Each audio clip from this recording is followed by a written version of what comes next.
오늘 말씀은 여호와께서 애굽 땅에서 모세와 아론에게 일러 말씀하시되 이렇게 시작합니다. 그런 후에 20절까지 유월절을 지키는 법에 대해서 이야기하고 또 28절까지는 모세가 이스라엘의 장로들 불러서 그들에게 하나님으로부터 받은 말씀을 전하고 백성들에게 가르치라 그렇게 부탁합니다. 1절에 보면 하나님께서 이 말씀을 하신 곳이 애굽 땅이다. 애굽 땅. 출애굽하기 전입니다. 이스라엘 백성들이 애굽에서 노예 생활을 할 때 이 말씀을 주셨습니다. 요셉이 애굽에 노예로 팔려갔다가 거기서 하나님의 은혜로 총리가 된 후 요셉의 아버지 야곱의 모든 후손들이 애굽으로 이주를 합니다. 근데 요셉이 죽은 후에 요셉을 알지 못하는 자가 왕이 되면서 이스라엘 백성들은 노예로 전락합니다. 무려 400년 동안 노예 생활을 하면서 얼마나 고통이 심했던지 하나님께 울부짖으니까 하나님께서 그들의 부르짖음을 들으시고 모세를 보내서 그들을 하나님이 약속한 땅으로 인도해 주셨습니다. 그러나 바로 왕이 순순히 내놓지 않았습니다. 기록에 의하면 당시 이스라엘 백성들이 지금까지 남아있는 피라미드와 궁궐과 신전들을 건설할 정도로 아주 중요한 노동수단이었다. 애굽의 경제를 지탱하는 사람이에요. 당시 애굽에서 탈출한 20세 이상 남자 숫자가 민수기에 보면 60만 명 정도 된다. 그러니까 20세 이하와 부녀자들을 포함하면 한 150 내지 200만 명. 지금 우리나라에 외국인 노동자가 그 정도 있다고 하죠. 이 사람들이 한꺼번에 다 나가면 우리도 경제가 무너진다. 근데 인구가 그렇게 많지 않던 그 시절에 애굽에서 이들이 다 나가면은 애굽이라는 나라가 무너집니다. 사실 또 역사 기록에 보면은 이스라엘 사람들이 출애굽하고 난 다음에 애굽의 국력이 약해졌어요. 약해져서 나라가 서서히 망해버립니다. 자, 바로 왕의 고집을 꺾기 위해 하나님께서 그들에게 재앙을 내리는데 왕의 고집이 얼마나 강한지 10번째 재앙, 장자의 죽음까지 가해졌습니다. 이 재앙으로 바로 왕의 집에서부터 애굽에 사는 모든 백성들의 장자와 심지어 짐승의 가축의 첫 새끼까지 다 죽임을 당했습니다. 그러나 하나님께서는 하나님의 백성들에게는 그 장자를 치기 전에 어린 양을 잡아서 그 피를 좌우 문설주와 임방에 바르면은 죽음의 사자가 너희 집을 지나갈 것이다. 그랬습니다. 그래서 이스라엘 백성이 어린 양의 피를 문설주와 임방에 발라서 바로의 손에서 해방되고 출애굽합니다. 그때가 BC 1446년경이고 그때 바로 왕, 애굽의 왕은 아멘호텝 2세입니다. 그리고 그를 이어 왕이 된 사람은 투투모세 4세인데 이 사람은 차남입니다. 차남. 그러니까 출애굽할 때 이 아멘호텝 2세의 장남이 죽었다는 것을 역사가 기록한 겁니다. 그리고 2절에 보면 이 달을 너에게 달의 시작 곧 해의 첫 달이 되게 하라. 출애굽한 날을 정월로 삼아라. 1월로 삼아라. 새로운 역사가 시작되기 때문에 그렇습니다. 새로운 역사. 우리도 매해 첫 해가 시작되는 해 정월 되면 마음을 새롭게 하지 않습니까? 네. 이렇게 정월로 삼아라. 1월로 삼아라. 근데 이때는 양력으로 3, 4월 됩니다. 3, 4월. 자, 이 3, 4월은 만물이 소생하고 꽃이 피는 계절입니다. 긴 겨울이 지나고 봄이 시작되는 절기입니다. 애굽에서 노예 생활을 하던 어둠에 갇혀 있던 이스라엘 백성들이 하나님의 백성으로 새롭게 시작하는 그 절기가 바로 봄이라는 거죠. 봄. 이 6월절에서 가장 중요한 것이 뭡니까? 어린 양입니다. 어린 양. 어린 양을 죽여서 그 피를 문설주에 발라야 구원받을 수 있었습니다. 이스라엘 백성들이 어린 양을 죽여야 했던 이유는 장자의 죽음을 피하기 위해서. 그 양을 죽이지 않으면 장자가 죽어요. 그래서 장자를 살리기 위해 어린 양을 대신 죽이는 겁니다.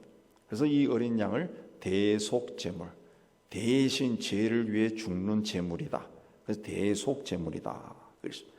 우리가 예수를 믿어야 하는 이유는 그분을 믿지 않으면 죽기 때문에 그렇습니다. 몸이 죽을 뿐만 아니라 둘째 사망, 영원한 지옥에 떨어지기 때문에 그렇습니다. 예수님은 우리를 살리기 위해 나 대신 십자가의 제물로 바쳐진 어린 양입니다. 오늘 말씀 보면은 이 어린 양은 어떤 성격을 가지고 있느냐 하면 첫째는 선택된 양이라. 선택된 양. 5절에 너희 어린 양은 흠없고 1년 된 수컷으로 하되 양이나 염소 중에서 취하라. 어린 양을 제물로 바칠 때 가장 중요한 것이 흠이 없는 것, 흠이 없는 거. 3절에 보면은 이달 열흘 곧 1월 10일에 어린 양을 취해서 6절에 보면 19날까지 14일까지 간직하였다가 잡아라 그랬습니다. 나흘이라는 기간이 있습니다. 이 나흘 동안 이 양에게 흠이 있느냐 없느냐 이걸 체크하는 겁니다. 체크하는 거예요. 흠이 없다라는 것은 정결하다는 겁니다. 정결하다. 영적으로는 죄가 없다는 뜻이에요. 6월절 어린 양은 장차 이 땅에 우리를 구속할 어린 양으로 오시는 예수 그리스도를 상징합니다. 죄인이 죄를 대속할 수가 없습니다. 그래서 제물로 바쳐진 어린 양은 흠이 없어야 돼. 그래서 예수께서 세상에 오실 때 흠이 없는 분으로 오셨어요. 죄가 없는 분으로 오셨어요. 그래서 동정녀 마리아의 몸을 빌려 사람으로 세상에 오신 거예요. 또 1년 된 수컷만 제물로 바친 어린 양이 될 수 있었습니다. 1년 된 양. 그때가 가장 성장 상태가 좋고 제물로서의 가치도 뛰어난. 예. 심지어 양고기도 그때가 제일 맛있다 그러지 않습니까? 제일 비싸고. 수컷을 바치라는 것은 대표성입니다. 암수를 대표하는 성격이기 때문에 수컷이라고 했어요. 염소는 경제적인 이유로 좀 가난한 사람도 그걸 사용할 수 있다는 겁니다. 그러나 실제로는 양을 사용했다고 합니다. 양을. 자, 예수님은 십자가의 제물로 자신을 바쳤어요. 예수께서 그 돌아가신 나이가 몇 살입니까? 33살로 우리가 알고 있습니다. 뭐 33살이냐 34살이냐 그런 것도 있지만 어쨌든 30대 초반입니다. 여러분은 그 지금까지 신앙생활하면서 예수님에 대해 생각하면서 예수님이 왜 그 나이에 십자가를 지셔야 했는가 그렇게 생각해 보신 적이 있습니까? 33살이 아니라 한 60까지 사셨으면 더 많은 가르침도 남기셨을 것이고 제자들도 더 많이 키웠을 것이고 그런 복음이 더 힘차게 더 빨리 더 넓은 지역으로 확산되었을 것인데 너무 젊은 나이에 세상을 떠난 거예요. 사람의 나이 33살 가장 혈기왕성할 때면 33살 여러분들이 33살이었을 때 혹은 지금 그 나이 때 있는 사람들 생각해 보세요. 무엇이든지 할 수 있을 것 같아요. 조금만 노력하면 재벌도 될 수 있고 장군도 될 수 있고 뭐든지 할 수 있을 것 같은 생각이 드는 때가 33살이에요. 30대 초반. 군대에서는 그 나이 또래에 있는 사람들이 주로 중대장 합니다. 대위. 150명의 병사를 거느리고 전쟁이 일어나면 가장 앞에서 뛰어가는 사람이 이 30대 초반의 중대장들이에요. 중대장들. 그래서 전투가 일어나면 소대장하고 중대장이 제일 많이 죽는다는 하잖아요. 겁이 없어요. 물불을 가리지 않고 뛰어가는 나이가 이 33살, 30대 초반에 무엇이든지 할 수 있는 마음이 들고 그걸 할 수 있는 힘이 있고 건강이 있고 지식이 있는 나이가 바로 그것이다. 육신도 가장 아름다운 모습을 가졌을 때가 33살, 30대입니다. 인생의 전성기, 꽃이 활짝 피운 그 시기가 30대 초반입니다. 그런데 그때 주님은 세상을 구원하기 위해 십자가를 지셨다는 겁니다. 1년 된 어린 양처럼 가장 좋을 때에 하나님께 제물로 스스로 바친 겁니다. 할 수 있으면 조금이라도 젊었을 때 주님의 일을 하시기 바랍니다.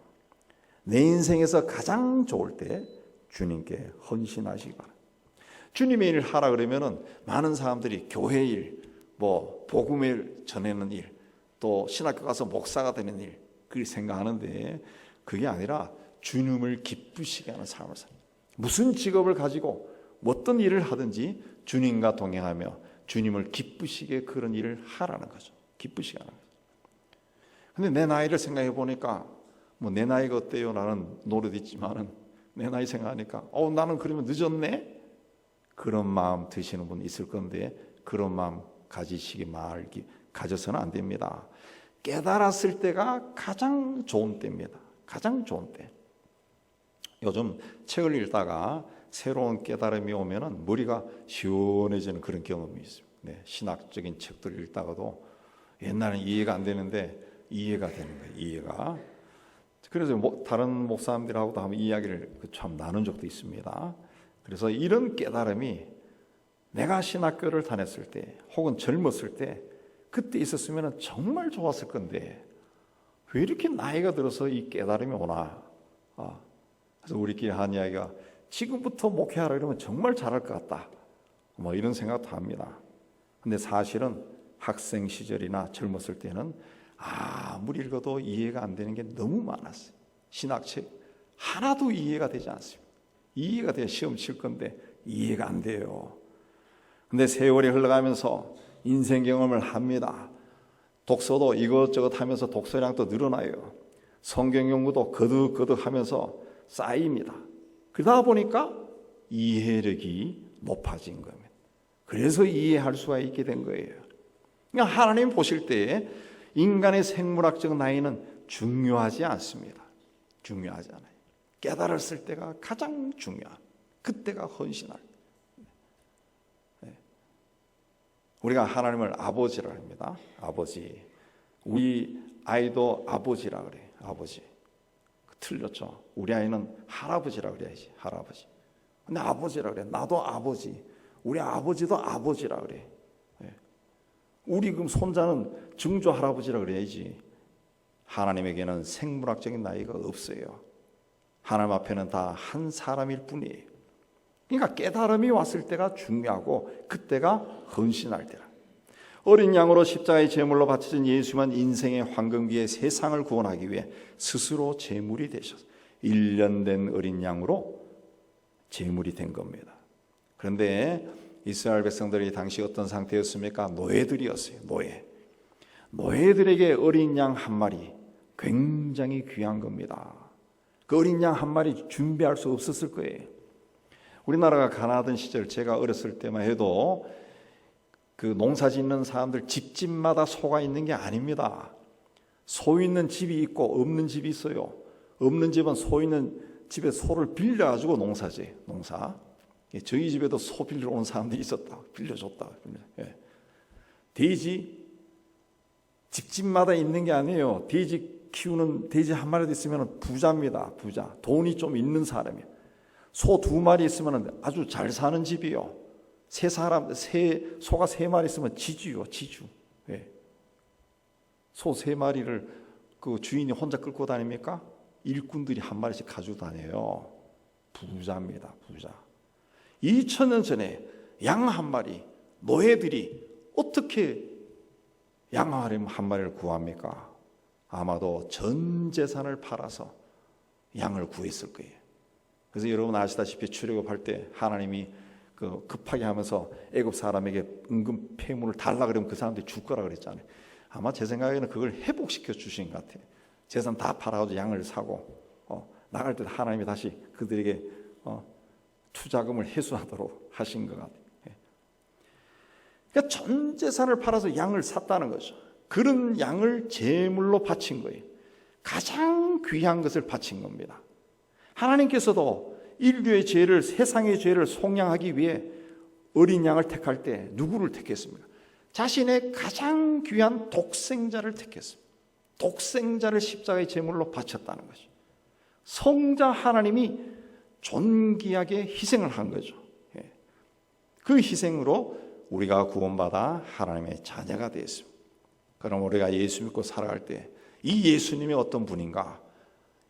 이분이 어떻게 하나님 앞 그 제물로 바쳐졌는가 생각하며 감사하며 신앙생활하는 여러분 되시기 바랍니다. 두 번째는 한 마리는 한 마리.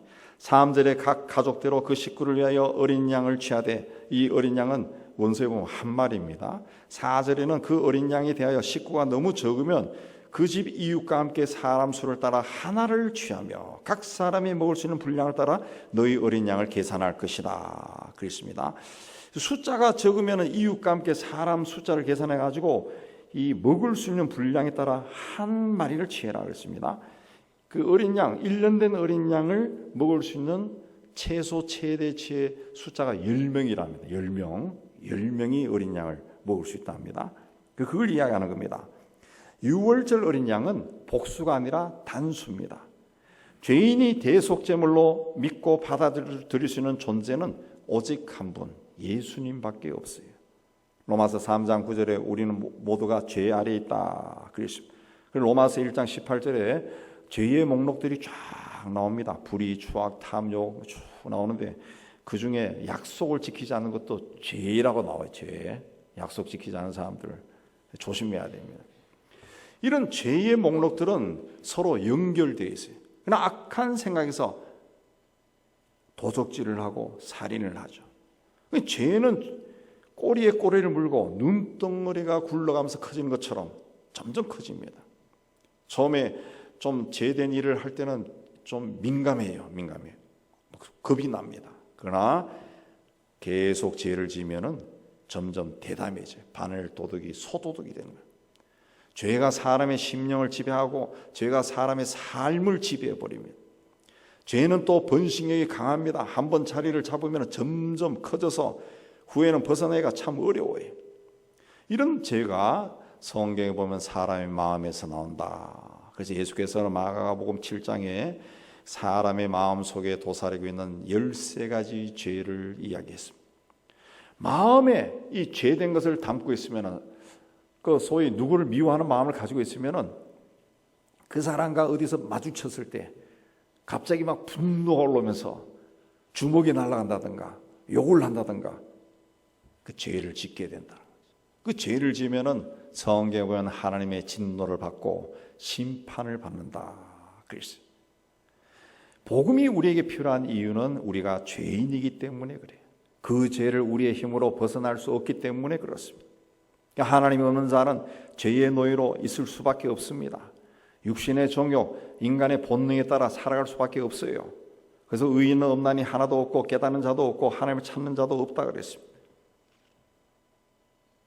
모두가 다 죄인입니다.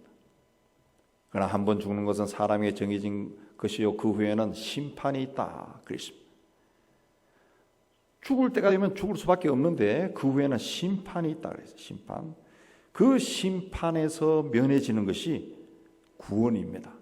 구원이에요. 다른 종교는 인간이 구원받아야 된다고 가르치지 않습니다. 유독 기독교만이 인간은 죄인이라고 선포하고 구원받아야 한다 그렇게 말합니다. 우리나라에 외국인 노동자들이 많이 들어오면서 특히 무슬림들이 점점 늘어나고 있습니다. 뉴스에도 나왔지만 대구에 있는 한 대학교 앞에 그 대학으로 유학 온 그 무슬림 청년들이 모여서 기도하는 처소가 있었는데 이게 아마 이슬람에서 돈을 대가지고 그 사원을 짓도록 했습니다. 땅을 사가지고 주택을 사가지고 주택 몇 개를 헐고. 근데 이게 동네 한가운데 있으니까 주민들이 가만히 있지 않죠. 가만히 있지 않아요. 그래서 재판까지 했는데 판사가 이 건축을 허가했습니다. 근데 사실은 그 교회가 주택가 한가운데에 건축을 할 수 없습니다. 주민 반대도 심하고 그 절대로 허가해 주지 않습니다, 요즘. 근데 이슬람 사원이 세워지는 것은 허가를 했다는 거예요. 뭐 인권 등등 들어갔겠죠. 근데 이슬람은 경전에서 일부 다처제를 허용합니다. 포교를 위해서는 거짓말, 폭력도 허용합니다. 아내가 많은 사람이 은혜 받은 사람이. 또 자살 폭탄할 때 여러분 들어서 아시겠지만은 죽으면은 자살 폭탄으로 죽으면은 순교자가 되는 거고 바로 천국으로 가서 70명의 아름다운 처자들을 신부로 거느린다. 이런 어떻게 보면 황당하고 유치한 그런 걸 가르칩니다. 그래서 주로 자살 폭탄하는 사람들이 가난한 사람들이에요. 가난한 사람. 이슬람들은 돈이 없으면 결혼하기가 굉장히 어렵대요. 가난한 애들이 그렇게 한다고. 마호멧이 이슬람을 창시한 종교의 청지일 수는 있지만은 그는 우리와 똑같은 죄인입니다. 그 사람 일대기 보면은 지저분한 것도 굉장히 많습니다. 우리를 구원할 수 있는 그리스도는 아니에요. 예수만 내가 곧 길이요 진리요 생명이니 나로 말미암지 않고는 아버지께로 갈 자가 없다. 주 예수를 믿으라. 그리하면 너와 네 집이 구원을 받으리라. 구원 받을 수 있는 길은 예수밖에 없다는 거죠. 하나님과 인간 사이에 있는 죄를 해결할 수 있는 분은 예수님밖에 없다는 거예요. 예수님밖에. 다른 통로가 없다는 거예요. 그래서 우리를 구원하기 위해 하나님 독생자께서 세상에 오셔서 스스로 제물로 바쳐지는 한 마리 어린 양이 되신 겁니다. 3절에 너희 각자가 어린 양을 취할지니 4절에서도 너희 어린 양, 5절에서도 너희 어린 양 그랬습니다. 예수는 나의 양이 되어야 돼요. 예수는 나의 구주가 되어야 돼요. 나의 어린 양, 내 죄값을 위해 피 흘려 죽으신 어린 양은 예수님밖에 없어요. 우리를 구원하신 분은 한 마리 어린 양으로 십자가의 제물로 바쳐진 예수 그리스도입니다. 그 예수님의 희생으로 우리가 구원을 받고 하나님의 자녀가 되고 아버지라 부르고 그분과 동행하는 삶을 살게 된 겁니다. 세 번째로 하나님의 어린 양은 죽어야 하는 어린 양이. 3절에 각 가족대로 그 식구를 위하여 어린 양을 취하되 그랬습니다. 민수기 1장 45절에 보면 출애굽한 사람이 20세 이상 남자를 계수했을 때 60만 3,550명이라 그랬습니다. 한 가족을 10명으로 봤을 때 양 한 마리를 먹을 수 있는 사람이 10명이라 그랬죠. 그러면은 최소 6만 355. 그러니까 6만 마리의 이상의 양이 하룻밤 사이에 제물이 된 겁니다. 엄청난 수의 어린 양이 그날 밤 죽어서 그 피를 좌우 문설방과 문설주와 임방에 발랐습니다. 구약에 나오는 제사 제도의 특징은 피에 있습니다. 그래서 짐승을 잡아 피를 흘리고 그 피를 제단에 뿌렸어요.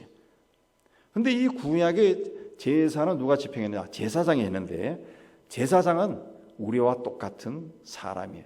죄 가운데 태어난 사람. 그래서 그가 행하는 제사는 불완전한 제사입니다. 또 제물로 바칠 때 흐르는 피는 죄인을 대신해서 바쳐지는 짐승의 피입니다. 짐승의 피. 그래서 이게 불완전한 일시적인 거예요. 그래서 구약에도 나오지만 죄를 지을 때마다 그 죄를 대신해서 바치는 짐승이 있어야 돼. 그러니까 죄를 지을 때마다 짐승을 죽이는 거예요. 양을 죽이는 거예요. 염소를 죽이는 거예요. 가난한 사람들은 비둘기를 죽이는 거예요. 죄를 범할 때마다 반복해서 잡아서 피를 흘려야 된다는 거죠.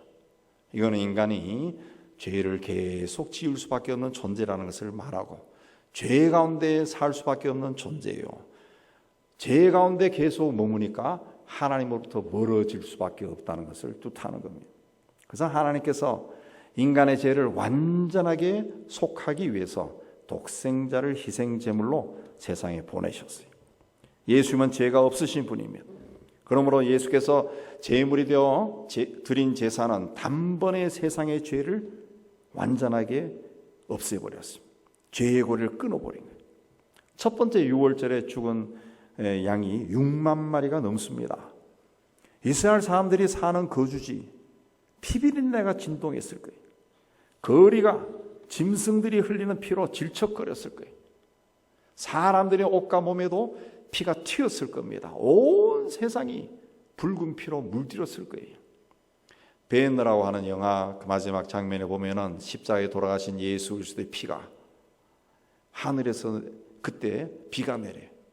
하늘에서 내는 피로 하늘에서 내는 비로 인해 가지고 예수께서 흘린 피가 흘러갑니다. 그럼 골짜기로 쫙 흘러가는 장면이 나와. 온 세상 속으로 흘러가는 장면을 상징적으로 보여준 건데 예수께서 십자가에 못 박히셨을 때 피가 흘렀어요. 근데 그 피는 한 사람이 흘리는 피가 아니라는 거죠. 6월절 어린 양들이 죽어가면서 온 세상을 핏빛으로 물들인 것처럼 예수께서 십자가에서 흘린 피가 온 세상을 덮어버린 거예요. 온 세상을. 그 피로 온 세상의 죄를 용서하신 것. 한 사람을 사랑하기 위해서는 그 사람을 위해 자기를 잊어버리고 자기를 죽여야 됩니다. 하나님께서 사람을 사랑하신 방법은 사람을 위하여 자기 몸을 십자가에 못 박는 것이었습니다. 그러니까 우리를 사랑하는 하나님의 사랑에는 고통이 있고 슬픔이 있고 아픔이 있습니다. 예수님은 그렇게 우리를 사랑하신 하나님의 어린 양이에요. 하나님에 의해 제물로 바쳐졌던 예수 그리스도의 희생이 없었다면 우리는 하나님의 자녀가 될 수 없고 아버지라 부를 수 없어요. 천국 소망을 가질 수가 없습니다. 예수는 우리를 위해 죽은 어린 양입니다. 11절에 보면 이것이 여호와의 유월절이니라. 구약 성경에 보면 유월절은 줄곧 여호와의 유월절이다 그랬습니다. 그런데 예수님 당시에는 여호와의 유월절이 아니라 다른 표현이 등장합니다. 요한복음 2장 13절에 보면 유대인의 유월절이 가까운지라. 5장 1절에도 그 후에 유대인의 명절이 되어. 여호와의 유월절이 유대인의 유월절, 유대인의 명절 됐습니다. 여호와의 유월절이라 그랬을 때 안식년 또 여호와의 안식일이다 그러잖아요. 그 여호와의 유월절이라 했을 때는 그 예배의 중심이 하나님이라는 뜻이죠. 하나님. 근데 유대인의 명절, 유대인의 유월절로 바뀐 거예요. 이건 뭘 이해합니까? 예배의 중심이 하나님이 아니라 인간이 되었다. 인간이. 그래서 예수님 시대에 바리새인들이 사사건건 예수님께 시비 걸 때 율법이 어쩌고 율법이 어쩌고 그런 이야기 하지 않습니까? 사람이 중심이 되어버린 거죠. 사람이. 하나님이 아니라 인간이 중심에 있는 예배로 변질되는 겁니다. 오늘 우리가 예배를 드리고 있지만은 이 예배를 통해 하나님께 어떻게 영광을 돌릴 것인가? 하나님께 영광, 하나님이 어떻게 영광 받으실까? 내가 어떻게 어떤 자세로 예배를 드리면 하나님 영광 받으실까? 하나님께 어떤 감사를 드릴까? 하나님의 말씀을 어떻게 받아들일까? 이 하나님만을 생각하면은 이 예배가 하나님 중심의 예배가 돼요. 하나님 중심. 근데 오늘 예배를 통해 내가 어떤 은혜를 받을까? 내 인생에 내 삶의 문제가 이런저런 것이 있는데 오늘 예배를 통해 이 문제가 해결될까 안 될까? 예전에 부흥사들이 와서 막 신나게 웃기고 그러면은 우리 교회도 그런 분이 있었어. 오래됐지만은 나갈 때 오늘 참 은혜 있었어요. 그리고 자기가 지금까지 드린 예배 중에 최고의 예배였다. 최고의 부흥이었다. 왜? 신나게 웃었거든. 그 예배의 중심이 누가 있습니까? 부흥사가 있는 거지. 부흥사. 자기가 있는 거예요. 자기가 마음이 기쁘고 즐거웠고 그러면은 내가 막 은혜 받아. 내가 즐거웠어요. 내 문제가 해결되었어요. 그건 인간 중심적인 예배가 되는 거예요. 여호와의 유월절이 아니라 유대인의 유월절이 되는 거죠. 유대인의 유월절. 바리새인들이 그랬잖아요. 바리새인들이. 그래서 자신들의 관점으로 자신들이 세운 전통과 율법에 따라서 저 사람이 저렇게 예배하는 태도는 틀렸다. 그리고 다 판단해 버린 거죠.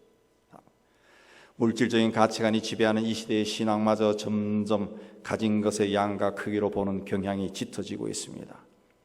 이런 시대에 내가 신앙을 가지고 신앙생활을 하는 것이 누구 때문인지 깊이 생각하시기 바랍니다. 하나님의 독생자이신 예수께서 세상에 오셔서 내 죄를 대신해서 제물로 바쳐지는 어린 양이 되어 죽으셨기 때문에 그렇습니다. 우리는 예수님이 흘리신 피 덕분에 구원받아 하나님의 자녀가 되고 아버지라 부르고 임마누엘로 우리와 함께 하신 그분과 함께 살아가고 있습니다.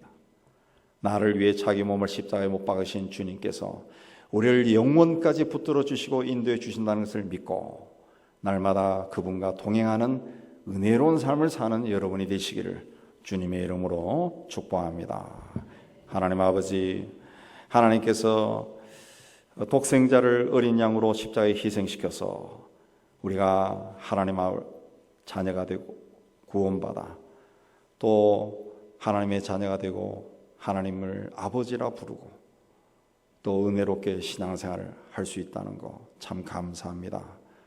어린 양 예수께서 스스로 제물이 될 때 얼마나 고통스러워했는지 땀을 빗방울처럼 흘렀다 그랬습니다. 그분의 수고와 희생을 우리가 기억하게 해주시고 이 땅에 신앙을 가지고 살아가는 그리스도인으로서 부끄럽지 않게 살아갈 수 있도록 인도하여 주시옵소서. 예수님 이름으로 기도하옵나이다. 아멘.